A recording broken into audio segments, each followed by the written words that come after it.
FC Barcelone continue de réorganiser son effectif en vue de la nouvelle saison. Cette fois-ci, c'est le jeune latéral gauche Alex Vallée qui est sur le point d'être prêté au Celtic, selon les informations de Fabrizio Romano. Le Barça se conforme à la règle qui limite le nombre de prêts en prêtant un autre joueur. Alex Vallée, formé à la Masia, est le dernier en date à quitter temporairement le club. Alex Vallée se rendra à Glasgow dès lundi pour passer ses examens médicaux et finaliser son contrat avec le Celtic. Le prêt d'Alex Vallée au Celtic sera d'une durée d'1 an, avec une option d'achat à la fin de la saison. Bien que le jeune latéral n'ait pas encore eu l'occasion de jouer en équipe première lors de matchs officiels, il a bénéficié de temps de jeu lors de la tournée de pré-saison aux États-Unis. L'entraîneur Hansi Flick a visiblement estimé qu'Alex Vallée n'était pas encore prêt pour le football senior au sein du FC Barcelone. En prêtant Alex Vallée au Celtic, le Barça offre au joueur l'opportunité de perfectionner ses compétences et de gagner en expérience. Alex Vallée est un produit du centre de formation de la Masia, réputé pour sa capacité à développer des talents prometteurs. Le club écossais sera un environnement propice à la progression d'Alex Vallée, qui pourra se frotter à un niveau de compétition différent. Le prêt d'Alex Vallée est une étape importante dans sa carrière. Il devra saisir cette opportunité pour revenir au Barça avec plus d'expérience et de maturité.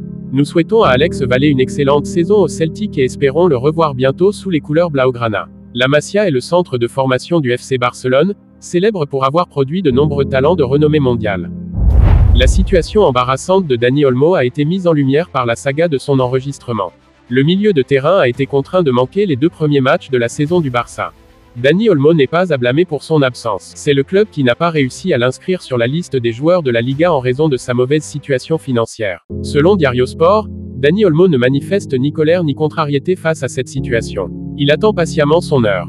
Le Barça a informé Olmo de la situation et lui a assuré qu'il serait bientôt inscrit. À ce jour, aucune date précise n'a été fixée pour l'enregistrement d'Olmo. Cependant, le club espère le faire avant la fin du mercato, soit vendredi. L'absence d'Olmo a eu un impact notable sur les performances du Barça lors des 2 premiers matchs de la saison. Son absence au milieu de terrain a été ressentie, et les fans attendent avec impatience son retour. La situation financière du club est au cœur du problème. Les difficultés économiques ont empêché le Barça d'inscrire Olmo dans les délais. Les dirigeants travaillent activement pour résoudre cette situation. Malgré les circonstances, Dani Olmo fait preuve de patience et de professionnalisme. Il continue de s'entraîner et de se préparer pour son éventuel retour sur le terrain. Les supporters du Barça sont partagés entre inquiétude et espoir. Ils espèrent que l'enregistrement d'Olmo sera finalisé rapidement afin de renforcer l'équipe. Le compte à rebours est lancé. Le mercato se termine vendredi. Tous les regards sont tournés vers le club pour savoir si Dani Olmo portera bientôt le maillot blaugrana. Le jeune milieu de terrain Vitor Roque a pris la décision de quitter le FC Barcelone pour rejoindre le Real Betis en prêt. Cette annonce a été confirmée par le club catalan. Le prêt de Roque au Betis est prévu pour une durée d'1 an, avec une option pour prolonger d'une année supplémentaire. Si Vitor Roque reste au Betis pendant 2 ans, le club andalou obtiendra une participation dans le capital du joueur. Cela signifie que même en cas de retour au Barça, le Betis recevra une part des indemnités de transfert perçues par le club catalan lors de la vente du joueur l'été dernier. Le FC Barcelone avait recruté Vitor Roque pour un montant de 30 millions d'euros. Le jeune talent de 19 ans était considéré comme une promesse pour l'avenir. Malheureusement, Roque n'a pas eu autant de temps de jeu qu'espéré au Barça. Il n'a disputé que 16 matchs sous les couleurs blaugrana. Malgré son faible temps de jeu, Roque a montré des qualités intéressantes lorsqu'il a été sur le terrain. Sa vision du jeu et sa capacité à distribuer le ballon ont été appréciées par les observateurs. Le choix de rejoindre le Real Betis en prêt pourrait offrir à Roque une opportunité de jouer davantage et de continuer à développer son potentiel. Le Betis, qui évolue en Liga, est un club ambitieux qui mise sur les jeunes talents. Les supporters du Betis espèrent que Roque apportera sa créativité et sa fougue au milieu de terrain. Son association avec d'autres joueurs talentueux pourrait être bénéfique pour l'équipe. Du côté des supporters du Barça, certains regrettent le départ de Roque, tandis que d'autres comprennent la nécessité de lui offrir plus de temps de jeu ailleurs. En somme, le départ de Vitor Roque vers le Real Betis marque un nouveau chapitre dans sa jeune carrière. Selon des sources, Neymar aurait offert ses services au FC Barcelone alors que la période de transfert estivale touche à sa fin. L'entraîneur du Barça, Hansi Flick, a réagi immédiatement en refusant catégoriquement cette proposition, d'après Diario Sport. Cette réponse rappelle celle qu'aurait donnée Xavi lorsque Neymar avait déjà exercé une pression pour un retour l'été précédent. Si le transfert de Neymar devait se concrétiser, il se ferait probablement sous forme de prêt. Cette option permettrait au Barça de le recruter pour une saison sans trop de contraintes financières.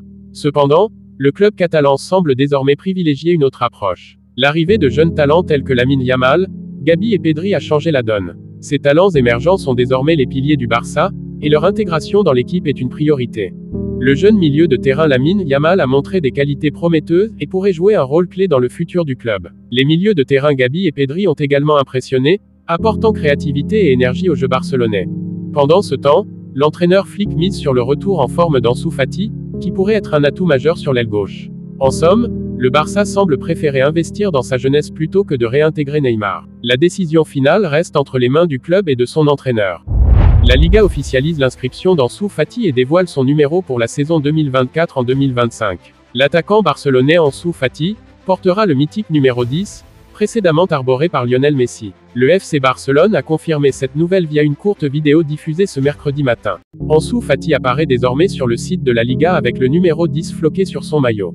Ce choix symbolise la confiance du club envers le jeune talent. L'inscription d'Ansu Fati signifie que le Barça compte sur lui pour la saison à venir. Malheureusement, il est actuellement blessé et sa date de retour est prévue pour le mois de septembre. En récupérant le numéro 10, Ansu Fati marche dans les pas de légendes telles que Johan Cruyff, Romario, Ronaldinho et Lionel Messi. Une responsabilité immense pour le prodige catalan.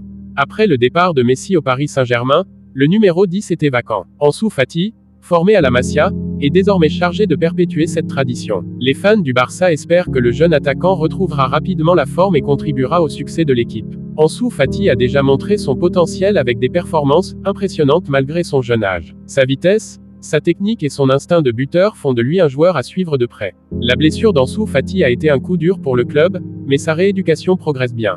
Les supporters attendent son retour avec impatience. Avec Ansu Fati dans ses rangs, le Barça vise à retrouver les sommets en Liga et en Ligue des Champions. Son talent pourrait faire la différence. Tous les regards seront tournés vers Ansu Fati lorsqu'il fera son retour sur les terrains en septembre. Le numéro 10 devra briller et porter haut les couleurs blaugrana. En somme, Ansu Fati incarne l'avenir du FC Barcelone, et les supporters espèrent qu'il continuera à écrire l'histoire du club avec ce numéro emblématique.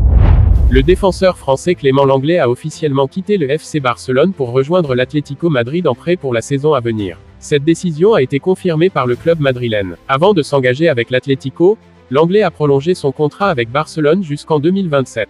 Cette extension permet au Barça de reporter une partie de son salaire élevé sur la durée de ce nouveau contrat. Le FC Barcelone continuera de verser une partie du salaire de Lenglet pour la saison en cours, mais la majeure partie sera désormais prise en charge par l'Atlético Madrid. Lenglet n'a pas eu beaucoup de temps de jeu lors des 2 dernières saisons de son contrat avec le FC Barcelone. Malgré ses 160 apparitions sous le maillot blaugrana, il n'a pas réussi à s'imposer comme un titulaire indiscutable. Plusieurs facteurs ont contribué au départ de Lenglet. La concurrence accrue en défense centrale, les performances inconstantes et les choix tactiques du club ont joué un rôle dans cette décision.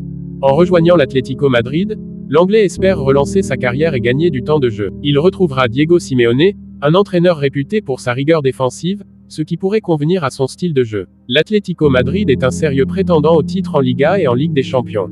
Lenglet aura l'occasion de se mesurer à des adversaires de haut niveau et de contribuer aux ambitions du club madrilène. Malgré les difficultés récentes, Lenglet laisse derrière lui un bilan honorable au FC Barcelone. Il a été un élément important de l'équipe pendant plusieurs saisons et a participé à des moments forts, notamment en Ligue des Champions.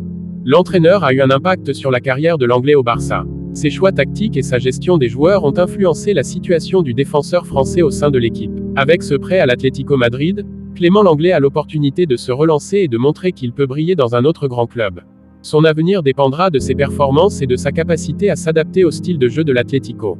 Les supporters espèrent qu'il saura saisir cette chance et revenir plus fort au terme de cette saison de prêt.